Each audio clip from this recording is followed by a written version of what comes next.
When someone says maps, what's the first name that comes to mind? Google, right? Well, a bunch of homegrown enterprises are trying hard to change that. Domestic firms like MapMyIndia, Genesis International, and RMSI, along with others, are taking on the likes of global giants like Google by offering products which they claim are better than their competitors. The ambitious plans of these firms are aided by guidelines issued by the Ministry of Science and Technology in February last year that gives an advantage to Indian players. We spoke to Rohan Verma, the CEO of MapMyIndia, on how Indian players have an advantage over foreign players. See, there are some restrictions the government of India has put through its geospatial policy that came out in February 2021, where they are restricting foreign entity from doing certain things. For example, collecting ground-based data, so surveying the territory of India.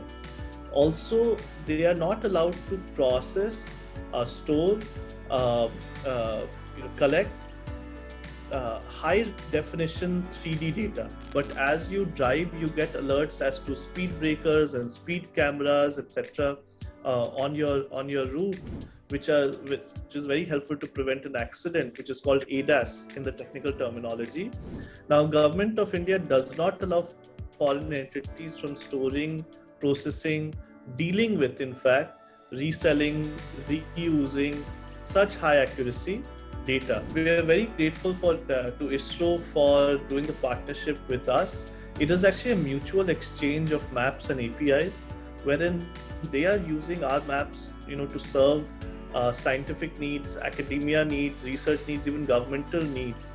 Now, does this mean international companies can't capture any data? No. International companies that capture data about India through satellite-based operations can continue to do so. The advantage for Indian companies, however, is that any geospatial data of spatial accuracy or value finer than the threshold value of 1 meter horizontally and 3 meters vertically can be collected only by entities controlled by Indian citizens. Now, this doesn't mean foreign companies cannot use this data. They can subscribe to that data through APIs or application programming interfaces from Indian companies. Through this policy, India intends to develop a robust geospatial data infrastructure for the country, which is captured and managed by companies that are controlled by Indian citizens. Being an Indian-owned, Indian-controlled company, which is now publicly listed in the Indian Stock Exchange, also, we are able to bring these innovations to the market and have the citizens benefit from it through our consumer app, Mapples, or through our APIs, which are used by hundreds of large developers. Your popular apps like PhonePe, Paytm, they use MapMyIndia as an example. Even the government's goods and service tax network uses MapMyIndia as an example, or the Digital Sky drone platform of Government of India. So in that sense, citizens are getting an indigenous alternative, which is more advanced and more capable and also more hyper-local. We've built a sustainable business, so we are very strong in B2B and B2B2C based on a pretty comprehensive suite of offerings.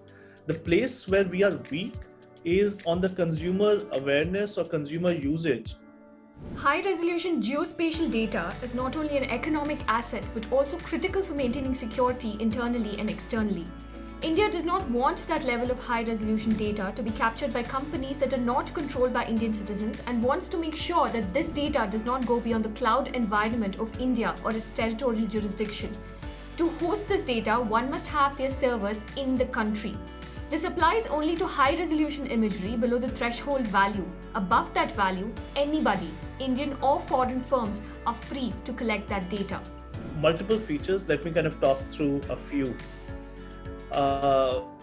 For example, snow cover and a commuter who's going from Leh to Manali.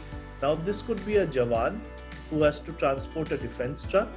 It could be a regular commuter who is going for either holiday or for work to deliver goods or driving a truck.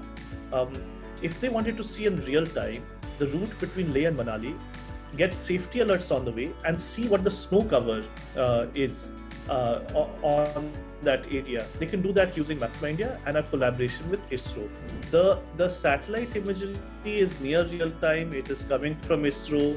So let's say that snow cover or vegetation in the IC which I'll talk about is relatively near real time.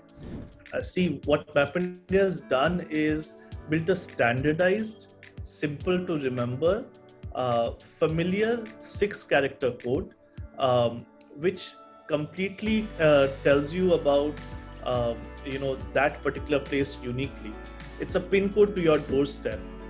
In fact, what Google does is it's not standardized to 6 characters, and 6 characters is not unique. That's the innovation, that 36 characters to the power of 6 is about 2.16 billion, 216 crores.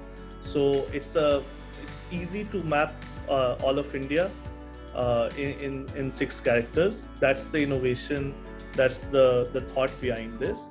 While this is an opportunity to work with Indian entities and new entrants in the geospatial sector and generate employment, at the same time, foreign companies believe that we must establish policies and regulations with sight on the global markets and beyond self-contained products and services for the domestic market.